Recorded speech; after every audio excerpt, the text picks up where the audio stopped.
Martha looked at the rain-soaked sidewalk and felt that her world had ended. After 45 years tending every corner of that house, the garden she had built season by season, the kitchen where she had cooked 45 years of meals, the bedroom where she had said her last goodbye to Henry 6 months before, the bank had shown no mercy whatsoever. She had only 2 suitcases and the framed portrait of her late husband Henry to her name. That night, alone in a cheap motel room, the portrait slipped from her hands and shattered, and what fell from behind the broken glass changed everything. Hidden inside the frame since 1985 was a secret Henry had carried for 40 years, a yellow document and an old key with a seashell keychain, a promise he never had the chance to keep. What Martha found when she followed that key to a small coastal town was something no one in that neighborhood of mansions was prepared for. And what Henry had quietly built there, with his own hands over decades, would leave the bank that evicted her without a single word to say. If you believe that the people we love never truly stop protecting us, hit that subscribe button right now. Every week on this channel we tell the stories that prove love finds a way, even after goodbye. Now, let's begin. Martha Green had lived in the house on Birchwood Street since the spring of 1978, which meant she had lived there through 7 presidents, 4 recessions, the births of 2 children, and the arrival of 4 grandchildren, the death of both her parents and Henry's mother, and approximately 10,000 mornings of coffee at the kitchen table with the window that looked out over the garden she had been building, plant by plant, season by season, for 45 years. She knew every corner of that house the way you know the lines of a face you have looked at every day for most of your life, not by thinking about it, but by the body's knowledge, the knowledge that lives below thought and does not require confirmation. She knew the particular sound the third stair made, and the way the back door swelled in August humidity, and the exact angle of the afternoon light in October that came through the living room window and fell on the armchair where Henry had always sat. She knew which roses bloomed earliest in May and which needed the most attention in July, and where the soil was richest in the back garden and where it needed amendment every spring. She had put her hands into that garden for 45 years. She had watched it grow from nothing into something that the neighbors stopped to look at from the sidewalk. Henry had been a carpenter, a quiet man with large, careful hands, who spoke more through what he built than through what he said, which Susie had always understood and had come to love as a primary language. He had built the bookshelves in the living room, and the window seat in the bedroom, and the garden bench under the oak tree, and the kitchen table at which they had eaten 45 years of meals together, the good meals and the difficult ones, and the holiday meals and the ordinary Tuesday dinners that accumulated into a life. He had built things that lasted because he did not know how to build things any other way. He had also, for as long as Martha had known him, been a man who carried his worries quietly and alone. This was the shadow side of the same quality that made him a good carpenter and a steady husband. The things that troubled him went inward rather than outward, were processed in the workshop at 11 at night rather than at the kitchen table, were resolved by the time he came to bed so that she never had to carry the unresolved version. She had benefited from this quality for 45 years and had not fully understood its cost until she discovered what he had carried without telling her. She had learned over the years to read the signs, the extra hours in the workshop, the particular quality of his silence at dinner, and had learned also that pressing him before he was ready to speak produced nothing useful and sometimes produced distance. She had trusted him to come to her when he was ready. He always had, except once. The medical treatments had begun 7 years before he died, when the diagnosis had arrived on a Tuesday morning in a doctor's office with the particular cruelty of information that reorganizes everything without asking permission. The treatments were expensive in the way of things the insurance covers partially, and the patient covers the rest of, and the rest of had been significant and had required, Henry told her, some financial adjustments. She had accepted this. She had trusted him. He was the one who managed the finances, had always been from the beginning of their marriage, because he was methodical about numbers and she was not, and the arrangement had worked for 45 years. What she did not know, could not have known because he had not told her, was that the financial adjustment had included a reverse mortgage on the house on Birchwood Street, a loan against the equity they had built over 4 decades, used to fund the treatments that bought them 2 more years together. She had signed the documents, but they had been presented to her in a stack of medical and financial paperwork during a period when she had been managing Henry's care and her own fear simultaneously, and she had signed what he put in front of her because she trusted him, and because the alternative to trusting him was a conversation she was not capable of having while also being his caregiver. Henry died on a Thursday in February, 6 months before the bank's letter arrived. The letter was not cruel in its language. It was precise and formal and clear about the terms and the timeline and the options available to her, which were limited and led in most directions back to the same conclusion. The loan was due, she could not pay it, and the house would be transferred to the bank's ownership on a date that was now 5 weeks away.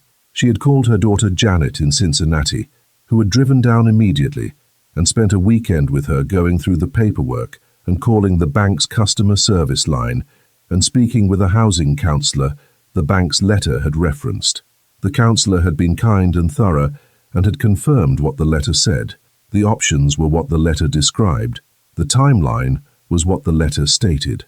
Martha had sat across from Janet at the kitchen table, Henry's table, the one he had built, and listened to her daughter try to find a way out of something that did not have a way out, and she had thought about the 45 years of the house and the garden and the specific weight of a life built in one place with one person, and she had understood that the weight did not transfer, that you could not pick it up and carry it somewhere else, that the house was not the life was the life, but the house was where the life had happened, and losing it was its own particular grief, separate from the grief of losing Henry and layered on top of it.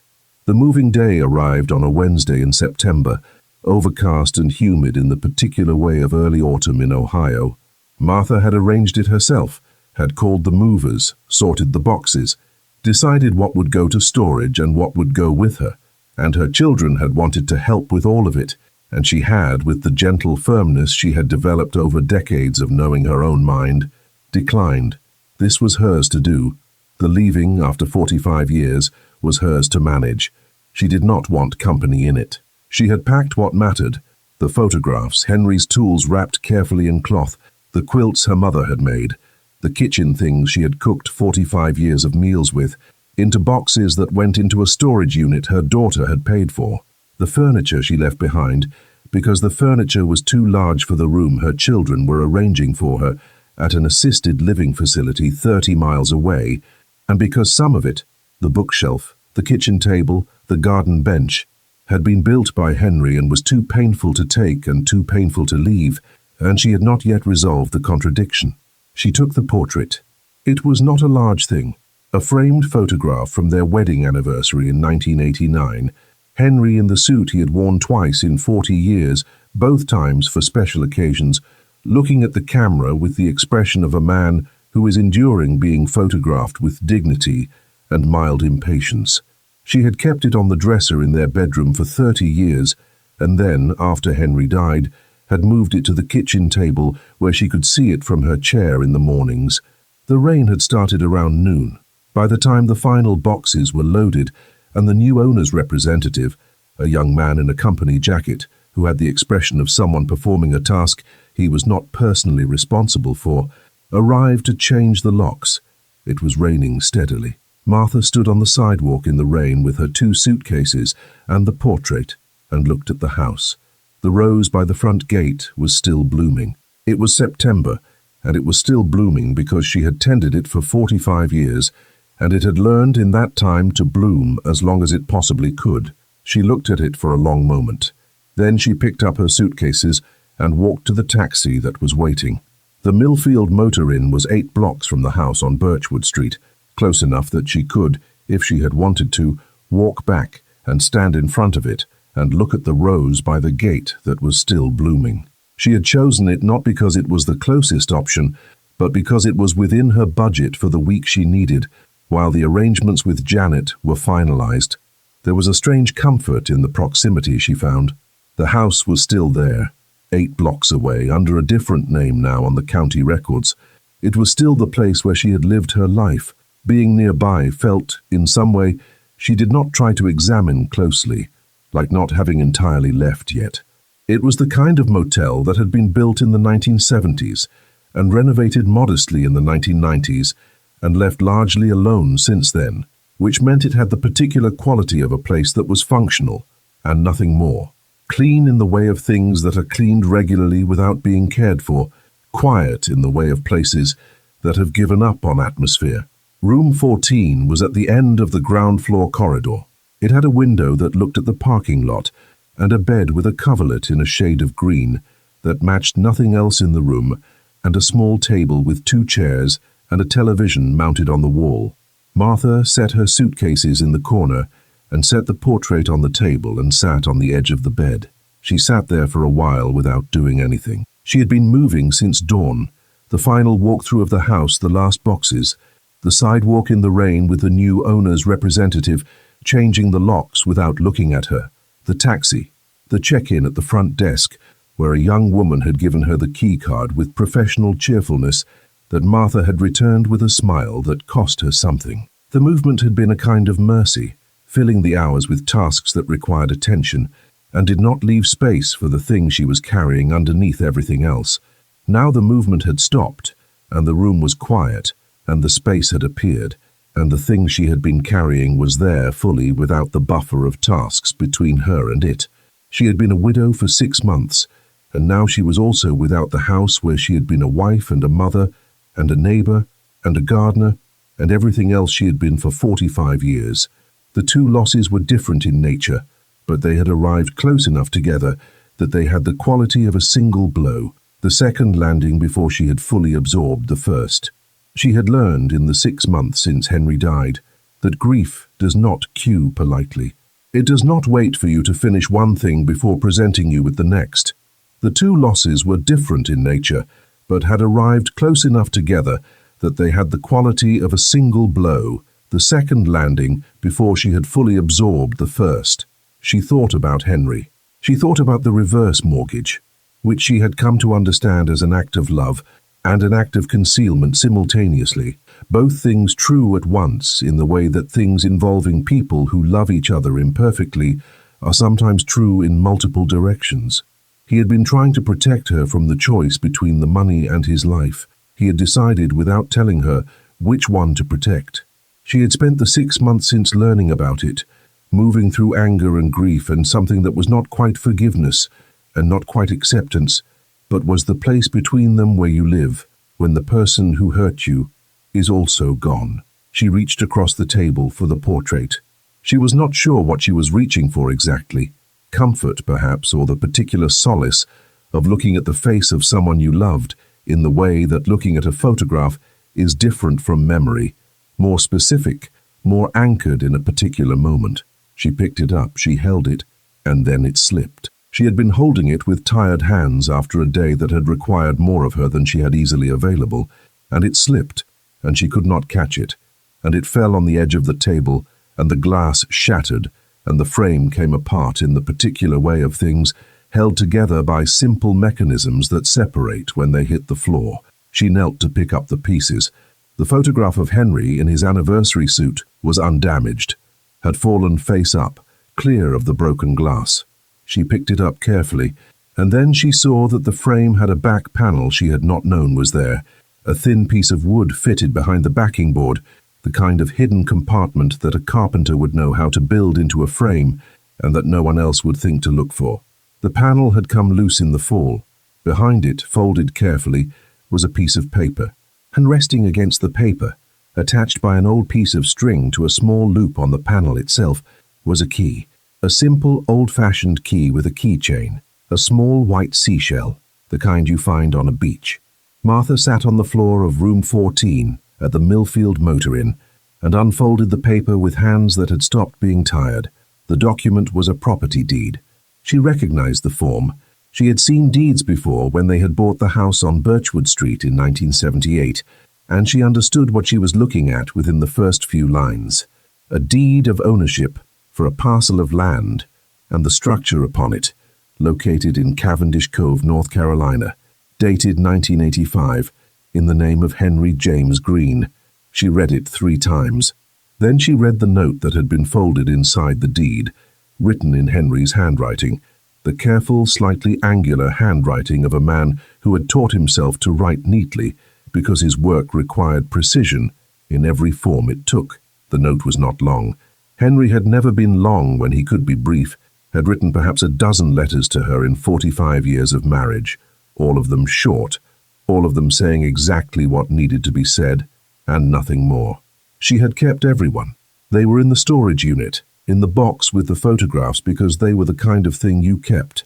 He had written that he had purchased the property in 1985 with money saved from a period of particularly good work, a contract with a historic preservation organization that had paid well for his particular skills with old wood.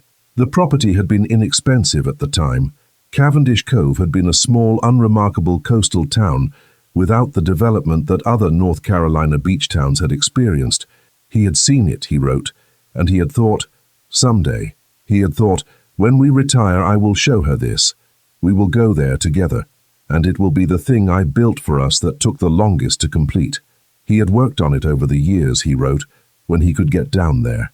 Weekends occasionally when he told her he had a job out of town. He had used wood he had saved from demolitions, pieces of old-growth lumber from structures being torn down, wood that was no longer made in the quality it had once been, that he had recognized and rescued because he could not watch it be destroyed. He had used this wood to build and to restore the small cabin on the property, working slowly and carefully, the way he worked everything. He had never told her because he had wanted it to be a surprise. A retirement surprise, he wrote. The best one I could think of. I am sorry I am leaving before I could give it to you in person, but it is yours. It has always been yours. I built it for you. At the bottom, he had written, the key fits the front door. There is a welcome mat I put there in 2019. It says, home. Martha sat on the floor of room 14 at the Millfield Motor Inn and held the letter and the deed and the key with the seashell keychain, and she wept in the specific way of someone who has received something from a person they have lost. The grief and the gratitude arriving together, indistinguishable from each other, the way they had been indistinguishable in the months since Henry died, when she had found herself grateful for 45 years in the same breath as she mourned not having more of them. Henry had been protecting her all along. Even from beyond the loss of him, he had been protecting her. The reverse mortgage had taken the house on Birchwood Street, but he had known, somehow in the way of a man who planned carefully and thought further ahead than he ever said, that there needed to be something else, something that did not go through the bank, something in his name, paid for outright, that no loan could touch. She did not know if he had planned it this way from the beginning. She suspected he had not, suspected the reverse mortgage and the deed had existed in his mind as separate things, the one a painful necessity, and the other a long-held dream, and that the circumstances had aligned them into a rescue without his fully intending it. But the result was the same. He had left her a door. She had a key, and the key had a seashell on it. She got up from the floor. She washed her face. She sat at the small table and found Cavendish Cove on her phone. She began making plans.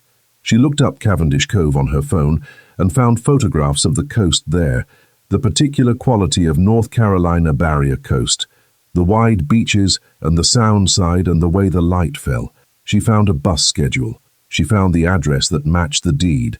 She found in a photograph someone had posted of Dune Road, the ridge where the property sat, and the view behind it. Henry had known about that view for 30 years. She was going to go see it. The bus from Millfield to the coast took 7 hours with one transfer in Raleigh, which Martha spent in the particular alert stillness of someone traveling toward something unknown and managing the not knowing by staying very present in each successive hour. She watched the landscape change as they moved east, the familiar Ohio flatness giving way to the rolling Piedmont of North Carolina, and then gradually to the coastal plain, where the sky opened and the light was different in a way she could feel more than describe. She had a window seat on the left. She had her suitcases in the luggage compartment and Henry's letter in her bag and the key with the seashell in her coat pocket where her hand could find it. She arrived in Cavendish Cove on a Friday afternoon in late September. The town was not what she had expected, which was to say it was more than what the name had suggested when she had looked it up on her phone the night before. Cavendish Cove had, in the years since Henry had purchased his small parcel of land, become something. Not a resort town exactly, not the organized commercial development of the more famous coastal towns to the north, but a destination, the kind of place that people with significant resources had discovered and chosen, which had produced the inevitable consequence of properties rising in value to match the desires of people with significant resources. The cab driver from the bus station knew the address on the deed immediately. Dune Road, he said. That's good land out there. That whole stretch went crazy in the last 10 years. You'd be surprised what those lots go for now. Martha said nothing. She watched the town pass outside the window, the renovated storefronts, the boutique hotels, the restaurants with outdoor seating facing the water, and she thought about Henry in 1985, buying a piece of unremarkable coastal land in a town nobody had heard of, for money he had saved from a good contract with a plan he intended to surprise her with 30 years later. She thought, you always did see things before other people saw them. The cab turned onto Dune Road, and she understood immediately why Henry had chosen it. The road ran along a ridge above the beach, and the view from the ridge was the view that people drove hours for, the ocean wide and present and changing, the light on it at late afternoon making it look like something that had been designed to be beautiful rather than simply being beautiful by nature. The properties on either side of the road were large and new, and built with the confident aesthetic of significant investment. And then, between two of them, set slightly back from the road on a lot overgrown with beach grass and sea oats, and the low scrubby vegetation of coastal dunes, was the cabin. It was small, not ruined, not the ruin she might have feared, but small and weathered and entirely unlike its neighbors, a single-story structure of dark wood with a covered front porch and shuttered windows, and a front path made of flat stones pressed into the sand. The beach grass had grown up around it, with the slow persistence of coastal vegetation, giving it the look of something that had been there long enough to become part of the landscape rather than imposed on it. On the front porch, clearly visible from the road, was a welcome mat. She could not read it from the cab window, but she knew what it said. She paid the driver. She took her suitcases. She walked up the flat stone path through the beach grass and stepped onto the porch and looked down at the mat. Home. She put the key in the lock. It turned as smoothly as if it had been used yesterday, which told her that Henry had been here recently enough that the mechanism had not stiffened. She pushed the door open. The inside of the cabin was Henry in its entirety. She recognized his work, the way you recognize the handwriting of someone you have known for decades, not just intellectually, but in the body, a recognition that arrived before the thinking. It was the same recognition she had had at their wedding when she had looked at the ring he had chosen without her input and understood immediately that he had known exactly what she would have chosen herself. He had always known what she would have chosen. He had spent 45 years paying the kind of attention to her that allows a person to know that. The joinery of the shelves along the back wall, the window frames, fitted with the precision that had been his particular standard. The floor laid in boards of varying width that created a pattern she had seen him use before, in the bookshelves on Birchwood Street, in the kitchen table.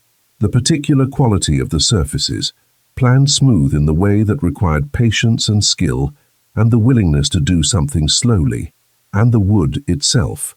She ran her hand along the wall beside the door, and she knew immediately that it was not ordinary wood. She did not know the name of it.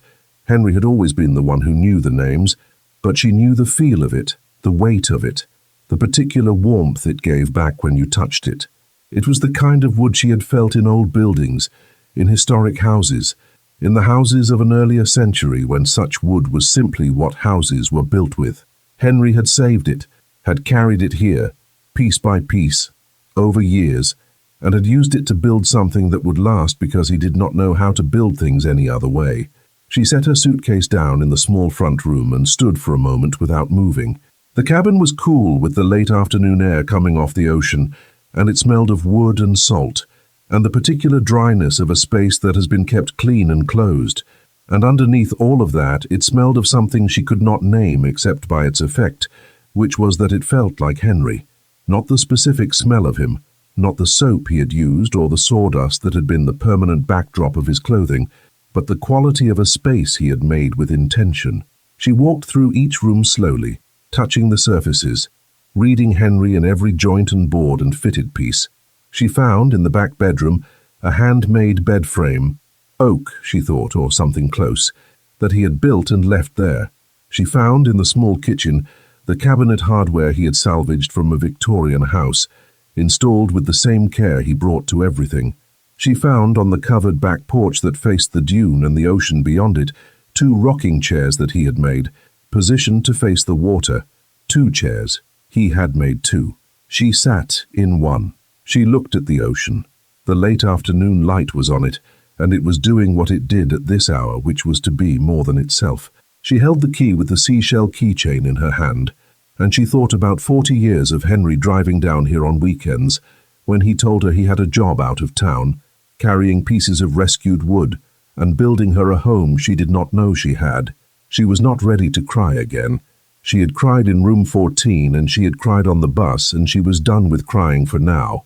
What she was, sitting in the chair Henry had made for her on the porch, Henry had built for her facing the ocean she had never known was hers, was something that did not have a simple name. It was close to the feeling of being known completely by someone, of being loved in the specific and particular way that takes decades to build and survives the person who built it.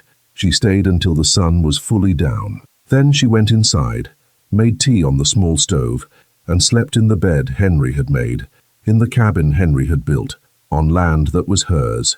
His name was Preston Cole, and he appeared at the end of the flat stone path on the second morning with the punctuality of someone who does not wait for invitations, because he has long since decided that he does not need them. He was wearing the kind of casual clothing that is designed to look effortless and costs considerable effort, the particular uniform of coastal wealth that Martha had seen on the people walking past the cabin on the road, looking at it with the assessing eye of people calculating what it was worth and why it had not yet been replaced with something more consistent with the neighborhood.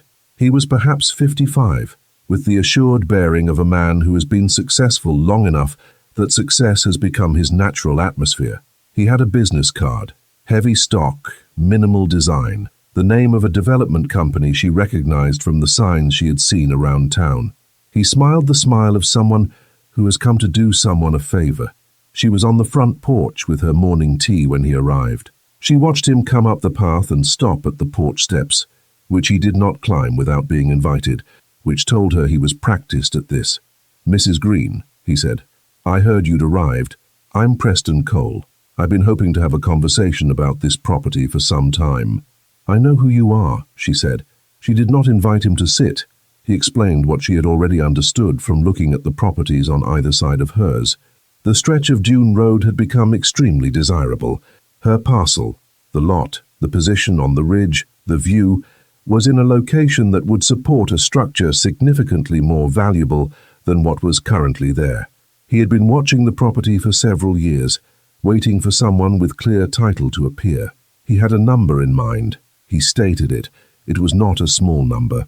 It was the kind of number that would have seemed impossible to her 18 months ago, before everything changed. She looked at him for a moment. She thought about Henry in 1985, buying this land because he saw something in it that no one else was seeing yet. She thought about Henry on all those weekends she had believed he was working, carrying old wood down here and building something with his hands that would last. She thought about the 2 rocking chairs on the back porch facing the ocean. "I'm not selling," she said. His expression shifted in the small, controlled way of a man who does not allow himself visible reactions. He asked if she had considered the practical realities, the cost of maintaining the property taxes in this area, her situation as a, he paused, choosing his word, recent arrival, without local support or resources. "I have considered them," she said. "I'm not selling." He left his card on the porch railing and said he hoped she would think further about it and that he was available any time she wanted to talk.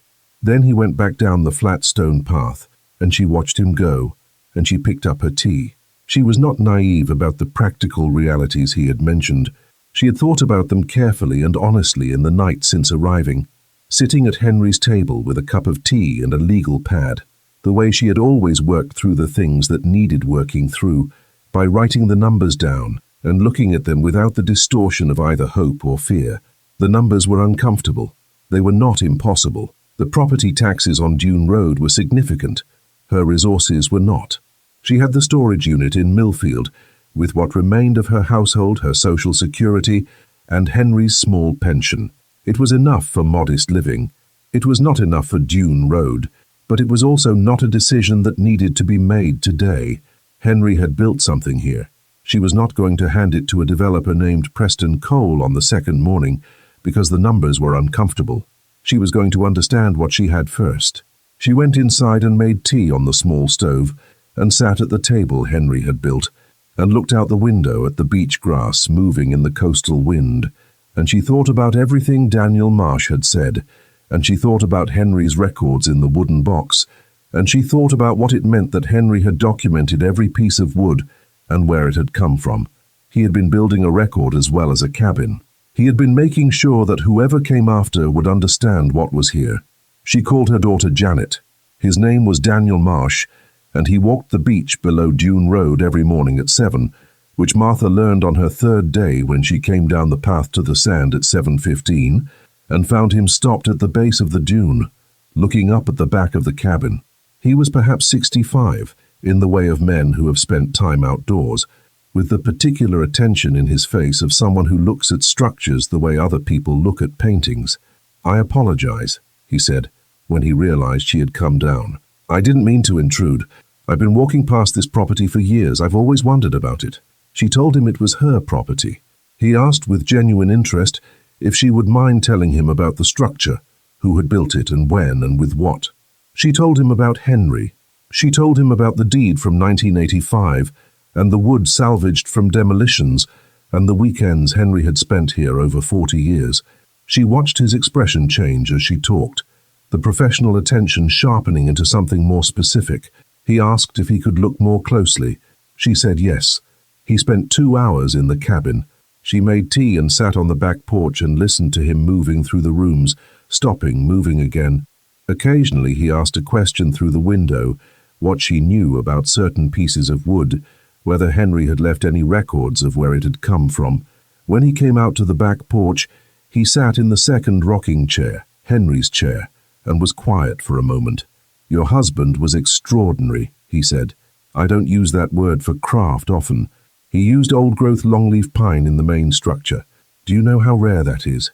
It hasn't been commercially available since the early 20th century. What's in this cabin? The structural wood, the flooring, those shelves, it comes from buildings that no longer exist. He saved it and he used it here with joinery techniques that most contemporary carpenters no longer know." She looked at the ocean. "He always saved things," she said. "The cabin itself is a piece of architectural history," he said. "Not because of who built it, though the craftsmanship is extraordinary, but because of what it contains. There are museums that would want this wood. There are preservation organizations that would recognize what's here." He paused. "There are people who would pay a great deal of money to live in something built like this, not to tear it down, to live in it, exactly as it is, because what's here cannot be replicated." She looked at him. "Mr. Cole came to see me," she said. He nodded. He knew the name. "Cole wants the land," he said. "He would tear this down in a week. What I'm describing is different. There are buyers, the kind of buyers who collect significant architecture, who would want to own this precisely because it cannot be reproduced. The value of this cabin is not the land under it, it's the cabin itself." He offered to put her in contact with a real estate attorney who specialized in historic properties along the Carolina coast. He offered to write a formal architectural assessment of the structure, the kind of document that could be used in any conversation about the property's value, that would make clear to anyone reading it what Henry had built and what it represented. He said he would do both without charge. And when she asked him why, which she did directly, because she had learned over 70 years that accepting things without understanding the terms was how you ended up in situations like the one she had just left, He looked at the cabin wall beside him, and then at her. "Because this cabin is important," he said. "And because what your husband did, saving that wood, bringing it here, building this over 40 years, deserved to be understood by someone who could recognize it before it was lost. I'm glad it hasn't been lost." She thanked him. He stood to leave. "One more thing," he said. He looked at the rocking chairs. "These are handmade." "He made 2 of them," she said. "I don't know when." Daniel Marsh ran his hand along the arm of the chair he had been sitting in, and his expression was the expression of someone who has just touched something they recognize as being in a different category from ordinary things. "He made them for the view," he said. "He wanted someone to sit here and look at the ocean. He wanted us to sit here," Martha said. "Both of us." The attorney Daniel put her in contact with was a woman named Catherine Voss, who had spent 30 years working with historic properties on the Carolina coast, and who had, in the week after their first conversation, confirmed everything Daniel had described about the cabin's value and added several things he had not mentioned. The longleaf pine in the structure was not merely rare, it was documented. Henry had kept records, which Martha found in a wooden box in the cabin's small closet, of where each major piece of wood had come from, the names of the buildings, the years of demolition, the organizations he had worked with in the historic preservation community. The records were in his handwriting, careful and specific, the records of a man who understood that provenance was part of value. Catherine described the market for the cabin with the directness of a person who has spent 30 years in a field and has learned to be accurate rather than reassuring. The right buyer, and there were such buyers, she said she knew several, would pay a significant amount for the property precisely because of what the cabin was and because of the documentation Henry had left. Not the amount Preston Cole had named, which was for the land, more than that. Martha listened and asked careful questions. She was not a woman who had managed household finances for 45 years without learning to be careful about numbers. She understood what Catherine was describing, and she understood what it meant for her situation. But she also thought about Daniel in the second rocking chair, and what he had said about the kind of buyers who would want to own the cabin as it was, and she thought about the welcome mat, and she thought about the 2 chairs. She had a different idea. She told Catherine about it on their third call, laying out the idea in the methodical way she had laid out household budgets for 45 years, the income side and the cost side, and the questions that remained. Catherine listened without interrupting, which Martha appreciated, and then was quiet for a moment in the way of someone thinking rather than preparing to speak. Then she said, "It could work. It would require specific legal structuring. The zoning would need to be addressed, but it could work." Martha called Janet. Janet came down for a weekend and they sat on the back porch and looked at the ocean and talked through all of it. The practical dimensions and the financial dimensions and the other dimensions that did not reduce to numbers. Janet was practical and loving and had the quality of a daughter who has stopped trying to protect her mother from hard things and has started trusting her mother to handle them. "Are you sure?" Janet asked at the end.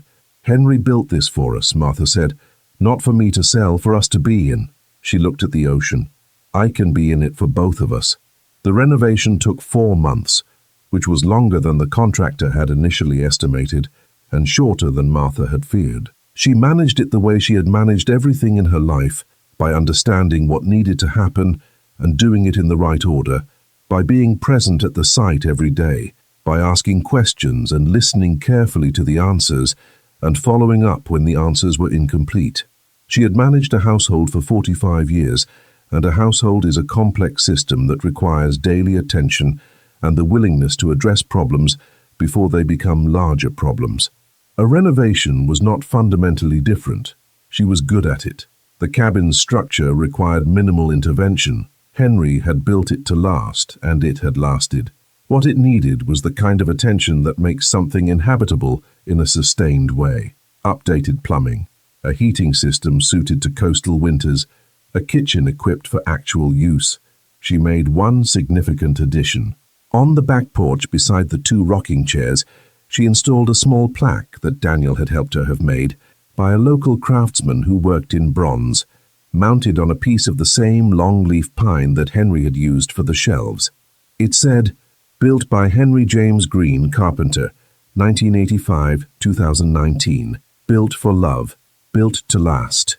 The guests asked about it. She told them the story, or a version of it, the parts that were hers to tell. They listened the way people listen to things that are true and specific, and larger than they expected. Several of them had written about it in the guest book she kept on the front desk.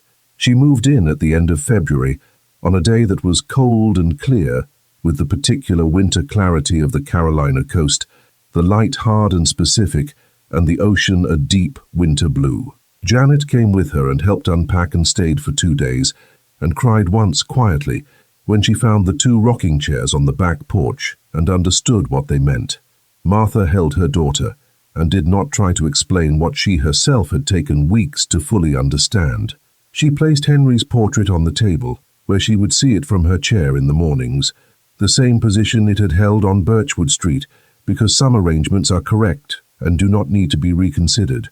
She sat in her rocking chair on the back porch that first evening and looked at the ocean and felt the weight of what it had taken to get here, and the weight of what it had cost, and the particular quality of arriving somewhere that was already yours before you knew it. The bed and breakfast opened in April, on a morning that was clear and warm with the first real warmth of the coastal spring, the ocean doing its April thing of being blue in a way that it was not blue in other months.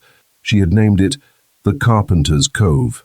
Janet had suggested several other names that were more immediately recognizable as beach destinations, names that would perform better in search results, and Martha had listened to all of them and had kept her own, because Henry had been a carpenter, and this was his cove and the name was not negotiable.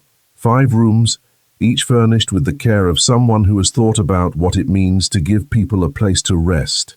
The reputation that Daniel Marsh's architectural assessment had created circulated in the specific communities of people who valued what the cabin represented, brought the first guests before the opening date. By summer, the calendar was full through October. Preston Cole had driven slowly past the property on a Tuesday in May, which he had noted from the porch without particular feeling. He had not stopped. He had not left a card. On an evening in late October, 6 months after the Carpenter's Cove had opened, and 3 weeks after the last of the summer guests had gone, and the quieter autumn season had settled over Cavendish Cove with the particular quality of coastal autumn, the crowds gone, the light different, the ocean more itself, Martha sat in her rocking chair on the back porch and watched the sun go down over the water. The last guests of the day had gone inside. The beach below the dune was quiet, the way it got in the hour before dark when the afternoon visitors had left, and the evening had not yet brought anyone to replace them. A pelican moved along the waterline with the unhurried efficiency of a bird that knows exactly where it is going. The light was doing what it did at this hour on this stretch of coast, the particular golden rose of a Carolina October sunset that people drove hours to see, and that Martha saw every evening from her own porch. She held the key with the seashell keychain. She held it the way she had held it since the night in room 14. Not always, not as a habit, but in the evenings sometimes, when the day had settled into something she could sit inside. The seashell was small and smooth and specific, the kind of thing a person picks up on a beach because it catches their eye and puts in their pocket and later attaches to something because it seems right. Henry had picked it up on this beach. She was sure of that, though she had no way to prove it. She thought about the morning he had bought the land. He had been 41. She had been 38. They had been married 7 years and had 2 young children and a rented house and a future that was present in front of them in the way that futures are present when you are young enough to believe in them completely. He had stood on this ridge, she imagined, and he had looked at this view and he had thought someday. He had spent 34 years turning someday into something she could hold in her hand. She thought about all the Saturdays and occasional Sundays when he had told her he had work out of town, the jobs that kept him away overnight, the explanations she had accepted because she trusted him and because the explanation was always plausible and because she had never had a reason not to believe him. She thought about him driving south on those weekends with a truck bed full of salvaged wood, alone, building her something she did not know she needed yet. The bank had taken the house on Birchwood Street. It had taken the kitchen table Henry had built, And the bookshelves he had made for the living room and the garden she had spent 45 years building from nothing into something the neighbors stopped to look at from the sidewalk. Taken all of it, because those things were attached to a piece of property that had been used as collateral for a loan that had kept Henry alive for 2 more years, and collateral, when the loan comes due, goes with the property. That was how it worked. She had made her peace with how it worked. The bank had taken all of it, and she could not have that back, and she had made her peace with that in the way that you make peace with losses that are real and permanent, not by pretending they do not matter, but by carrying them forward into the life that comes after. What the bank had not taken was this. What the bank had not known about was the property deed folded behind the wedding photograph in a frame, with a hidden back panel that only a carpenter would know how to build. The key with the seashell. The 40 years of Henry on weekends in a truck bed full of salvaged wood. The longleaf pine that had come from buildings that no longer existed, and that a man named Daniel Marsh had recognized immediately as irreplaceable. The 2 rocking chairs that Henry had made and placed facing the ocean, one for him and one for her, on a porch in a town he had never been able to bring her to while he was alive. The view he had looked at in 1985 and decided was worth keeping for her. She heard the door open behind her, the original door, the one Henry had hung in 1985 and maintained on his visits, which still opened smoothly and closed with the particular solidity of old-growth wood fitting precisely into an old-growth frame, and then the familiar creak of the back porch boards. Henry's boards, laid in the pattern she had come to recognize from Birchwood Street, which she had realized only after arriving and looking at the floor that he had used the same pattern here, deliberately, because he had intended this place to feel like home to her, and had thought about what home felt like, and had replicated the details that made it so. One of the guests, a retired couple from Charlotte who had come for the week, and who she had found over the days of their stay to be people she genuinely enjoyed talking to, came out and apologized for interrupting. "You're not interrupting," she said, which was true. They stood at the porch railing and looked at the sunset for a moment without speaking. This happened sometimes with the guests. The view produced a particular quality of shared quiet that made conversation unnecessary. "Your husband built all of this?" the woman asked after a while. "He built the cabin," Martha said. "I built the rest." The woman nodded. She seemed to understand that this was a complete answer. Martha looked at the ocean. She thought about what she would write on the postcard she was sending to Janet tomorrow. She sent Janet a postcard every week now, had started the habit in the first weeks at the cabin when she was alone and the days were long, and she had needed something to structure the looking, some reason to pay attention to the specific things rather than the general experience. Janet had mentioned once early on that she had started putting them on her refrigerator. Martha had started choosing them more carefully after that, looking for the ones that showed the light the way it actually was here, rather than the staged version. She would write about the pelican. She would write about the light at this hour. She would write, "Henry knew about this view for 30 years and never told me. I think he was saving it." The guests went inside. The last of the light went below the horizon. The ocean stayed, the way oceans stay, indifferent to the human lives arranged along their edges, and somehow, because of this indifference, comforting. Martha sat in her chair and held the key with the seashell, and was, in the specific and ordinary and irreplaceable way of a person who has found where they are supposed to be at home. If Martha's story touched you in any way, hit that like button so this story of resilience can reach more people who need hope today. A warm embrace to each and every one of you. I'll see you in the next story. End.